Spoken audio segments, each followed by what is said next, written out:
Salam dostlar, Baylanışda Sancho Bey kanalı. Bugün tasmalardan kuch quvvat alуубузду улантып 2016 чыккан жарык өчкөндө аттуу tasmаны көрөбүз. Андыктан сиздерди каналга катталып кетүүңүздөрдү суранабыз. Анткени tasmanын астындагы көрүүчүлөр жөнүндө жыйынтыкты карасак, көрүүчүлөрүбүздүн дээрлик 50% каналыбызга катталбай көрөт экен. Ошондуктан каналга каттай турган кызыл баскычты бармак менен бекем басып калган болсоңуз, биз дароо эле tasманы баштап жиберели.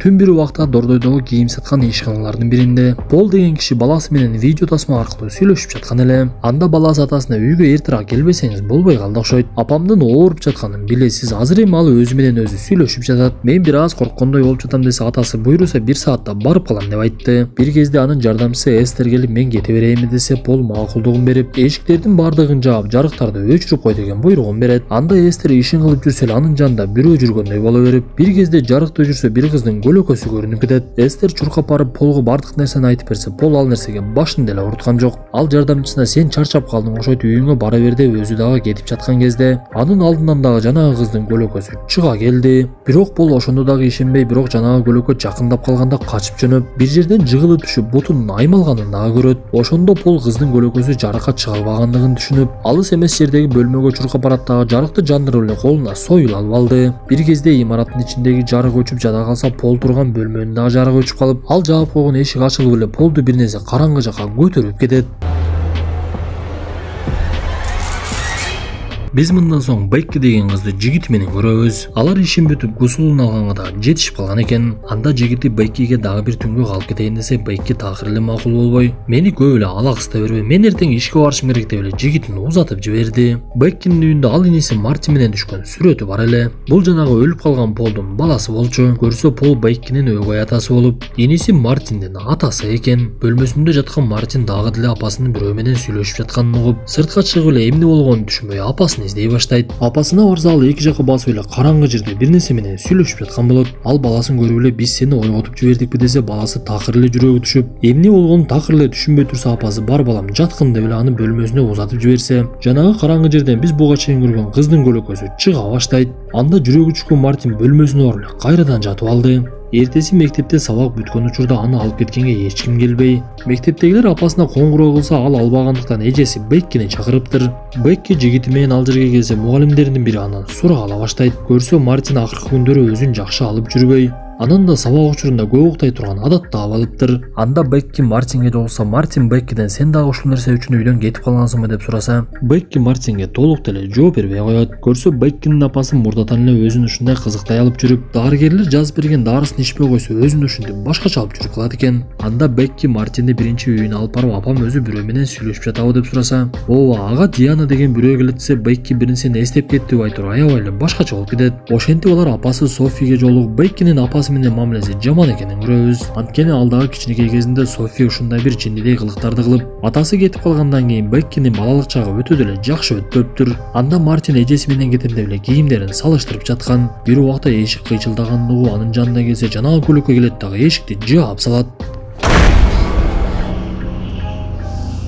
Ошентип Бекки Мартинди апасынын ыйлаганына карабай, сен дарыңды ичип өзүңө келмейинче Мартин менин үйүмдө болот деп эле алып кетип калды. Ошентип алар үйүндө чогуу жатып, түн бир убакта Бекки ойгонуп кетип эле Мартинди таппай калды. Анын жанында көлөкө жерде бирөө Полго бир нерсени жазып жатса, аны Мартин деп ойлосо, бул жанагы кыздын көлөкөсү экен. Анда жүрөгү түшүп эмне кылышын билбей калган Беккиге ал көлөкө асылып кеткен кезде жарык болуп жоголуп кетип, Бекки жарыкты жандырганга жетишип эле көлөкө көздөн кайың болот. Ошентип ал өзүнө келе албай эле жуунучу бөлмөсүнө кирсе, ал жактан дагы бир үндөр чыга баштады. Көрсө Мартин уктай албай жаткандыктан кол чырагын жандырып алып, жуунучу бөлмөгө барып ошол жакта уктап калыптыр. Эртеси күнү каарманыбыздын үйүнө Мартиндин мугалимдеринин бири келет. Мен апаңар Софиянын үйүнө барсам, ал жапжаштакай эле аял экен. Сен болсо анын колунан Мартинди алып кетип калыпсың. Эгер мыйзамга келсек, сен такыр эле туура эмес иш кылыпсың деп Мартинди апасынын үйүнө алып кетип калат. Анда Бекки ал жердеги чачылган кийимдерди жыйнап жатып, жанагы кыздын көлөкөсү Полго жазып койгон жазууну таап алды. Ал жазууда Диана деген ат бар эле. Ошол замат Беккинин балалык кезиндеги бир нерсе эсине түшүп кетет. Көрсө ал кичинекей кезинде да алардын үйүнө Диана келип, анын сүрөт тартып жаткан кагазын алып өзүнүн сүрөтүн тартып койгон экен. Бекки бул нерсени жакшы эстей албай түшүм деп жүргөн экен. Эми чындыктын бардыгын билип, жигити Бретти чакырып, унаасына олтуруп алып апасынын үйүнө барса, апасынын үйү жабык экен.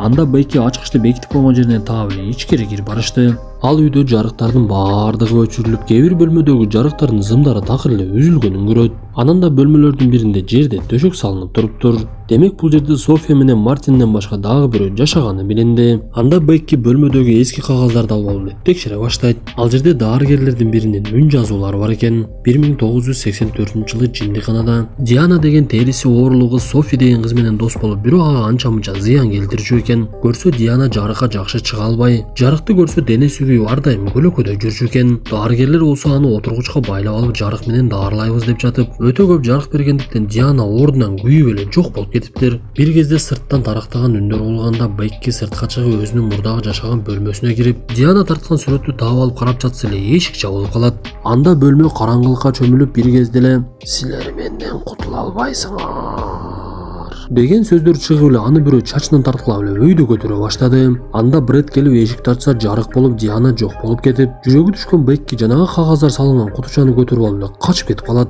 Бул убакта Софи дагы Мартин менен дүкөндөрдөн кайтып келип калган экен. Анда Софи баласына "Мен сага жакшы көңүл бура албай калдым окшойт. Мени кечирип кой балам, бүгүн кечинде жакшылап олтуруп тасма көрөлү. Алар экөө жашаганына карабай эле, анткени биз үчөөбүз үйдө бактылуубуз да" деп эле Мартиндин дагы деле жүрөгүн түшүрө берет. Ошентип эне бала бадырактан жеп тасма көрүп олтурган кезде Софи ордунан туруп барып жарыкты өчүрүп келип эле баласына бир нерселерди айта баштады. Анда Мартиндин жүрөгү түшүп эле "Жарыкты жандырыңыз" деп эле сурана баштайт. Софи анын сөзүнө такыр эле көнбөй "Диана менин курбу кызым болчу. Мен эгер дарымды ичип, сен болсо жарыкты жандыра берсең, ал биздин үйдөн кетип калат. Ошондуктан сен андан коркпой эле менин сөздөрүмө көнүп чогуу жашайлы" десе эле ал жерге Диана келип калыптыр. Анда жүрөгү түшкөн Мартин качып жөнөсө, Диана жини келип Софини дагы жыгыта чаап, Мартин жарыкты жандырат дагы үйүнөн качып чыгып кетип калды. Бекки менен Бред үйүндө олтурса, Мартин ал жерге келип калган экен. Анда эжеси андан болгон окуялар жөнүндө сурап калса, Бред тамак аш алып келейин деп сыртка чыгып кетти. Мартин Беккиге "Сен мага ишенбесең керек. Анткени сен Диананы түшүмдө көргөнмүн деп ойлоп жүргөнсүң. Мен болсо аны өңүмдө көрдүм" десе, Бекки ага карап "Мен сага толук ишенем. Анткени аны мен дагы көрдүм" деп Бекки Мартинге маалыматтарды бере баштады. Көрсө жанагы Диана жөнүндө маалыматтардын баардыгын Мартиндин атасы Пол тактап, аялын айыкташ үчүн изилдеп ар кандай кагаздарды тапкан экен. Демек Полду Диана ошон үчүн өлтүрүптүр да. Ошентип бир кезде үч каарманыбыз апасы Софиге барып, аны менен тамактанып олтуруп, Бекки андан бардык чындыкты айтып бериңиз деп эле сурай баштайт. Анда сүрөттү көргөн Софи өзүнүн көзүнө ишенбей, "Муну кайдан алдың" деп эле жини келип, "Ооба, Диана менин курбу кызым. Мен аны көп жылдарга таштап кетип, эми эч качан таштабаймын. Мени келесоо деп ойлоп жатасыңар, бирок мен эч кандай келесоо эмесмин, акыл эсим жайымда" дейт. Анда Бекки Диананын өлгөнүнө көптөгөн жылдар болду. Ал 13 жашында атасы өзүн өзү өлтүрүп алган кезде Диананы элдер жертөлөдөн таап алышып, "Сени менен жиндиканада чогуу жашаган экен. Бирок аны дарыгерлер туура эмес дарылап алып өлтүрүп алышкан болчу. Азыр болсо бул үйдө кандай шайтан жүрөт билбейм. Сен аны курбу кызым Диана деп ойлоп жүрөсүң. Теги өзүңө качан келесиң" эле апасы жини келип өзүнүн бөлмөсүнө чыгып кетип калды. Анда каармандарыбыз эмне кылышын билбей, бирок Мартинди ал жерге жалгыз таштап кете албай, шамдарды жагып даярданып алып эле ошол жерге уктай турган болушат. Бекки жатарынын алдында апасына дагы бир жолу жолугуп койнуса, апасы Беккиге жакшы сөздөрдү сүйлөй баштады. "Мен буйруса эртеңден баштап өзгөрүлөм. Сени жакшы көрөм кызым" деп эле аны кучактамыш болуп, колуна бир нерсе берсе, Софи эшигин жаап чыкканда бөлмөсүнүн ичинде аны бирөө тарткандай болот. Апасы берген кагазды караса, ал жерде "Мага жардам керек" деп жазылып туруптур. Ошентип алар жаткандан кийин бир малда эле түн бир убакта жарык өчүп калды. Муну байкап калган Бекки дароо эле ордунан туруп, кол чырагын алып, ылдыйга түшсө эле Бред ордунда жок экен. Көрсө ал дагы жарыктын эмнеге өчкөнүн түшүнбөй эле сыртка чыгып кетиптир. Анда Бекки ылдыйга түшүп жарыкты өчүрүүчү автоматтарды жандырганга аракет кылып жатса, бул убакта ойгонуп кеткен Мартин шамды алып алып эле Беккини издеп жөнөйт. Биз Мартинден алыс эмес жерде жанагы көлөкө пайда болгонун көрөбүз. Ал Мартиндин артынан келип аны жыга салып эле бутунан сүйрөп, караңгы жакка алып бара жатканда Мартин шам менен өзүн өзү куткарып калат. Бир кезде ал Беккини таап алып, "Мени мындан кийин эч качан жалгыз таштабагын" деп жатса, көлөкө келип аларды жертөлөгө калтырып эле эшигин жаап салды. Бир кезде Бред дагы эшиктен үйгө кирип калган эле. Ал эчтекени түшүнбөй эле кыйгырып жаткан Беккиге барып эшикти ачайын деп калса, көлөкө анын дагы көзүнө көрүнүп эле бир кезде колунан тартып эле ыргытып жиберди. Ошондо гана Бред кеп эмне жөнүндө болуп аткандыгын түшүндү окшойт. Анткени ал уюлдук аппаратын жарык кылып качып бара жаткан жерден жанагы көлөкө ага жетип алып ыргытып жиберип, эшикке качканына карабай өлтүрөйүн деп калганда унаасынын жарыгы чыгып эле ал көлөкө жоголуп кетти. Анда Бред унаасына олтурат дагы артын карабай эле качып жөнөйт. Кызыгы бул көлөкө бизге келе турган болсо, бат эле бир айыл жок болуп калсак керек эле. Анткени бизде ток жетпей атат деп жарык бат-бат өчүп турганын баардыгыбыз билебиз го. Бир кезде Софи ойгонуп жарыктын өчүп калганын түшүнүп эле балдарын издей баштайт. Анын жанынан Диана пайда болсо, Софи Дианага сөз баштап, "Сен менин балдарыма тийишпегин деп айтпадың беле? Сен мен жок болсом бул дүйнөдө жашай албайсың деп эле дарыларын ичейин" деп калса, Диана аны түртүп жыгытып жиберип эле эсин оодарып салды. Бул убакта жертөлөдө камалып калган Бекки менен Мартин жарыкты өчүрбөгөнгө аракет кылып эле отторду жагып жаткан. Алар кутушалардын биринин ичинен көк түстө күйгөн бир чыракты таап алышат. Анда Бекки "Мен дагы бир нерселерди издеп келейин. Балким бул жерден чыкканга жол табабыз" деп эле жанагы көк чыракты алып алып жөнөп кетти. Бир кезде анын алдынан жанагы көлөкө дагы эле өзүнүн жүзү менен пайда болот. Көрсө ал көк чырактан чыккан жарыкка эч кандай таасир албайт экен. Анда Мартин жардамга келип ак чыракты жандырып жиберсе, жанагы көлөкөнүн колу күйүп кетип, экөө эмне кылышын билбей туруп калса эле тартип сактоочулардын үндөрү угула баштайт. Буга чейин качып кеткен Бред көрсө тартип сактоочуларды чакырып келиптир. Алар дароо эле кирип жертөлөнүн эшигин ачып эки каарманыбызды куткарып калышып, бирөөсү алыс эмес жерден көлөкөнү көрүп аны дароо эле аткылай баштайт. Бирок анын тапанчасынан майнак чыкпай эле ошол жерде өлүп калды. Экинчи тартип сактоочунун деле өмүрү көпкө узарган жок.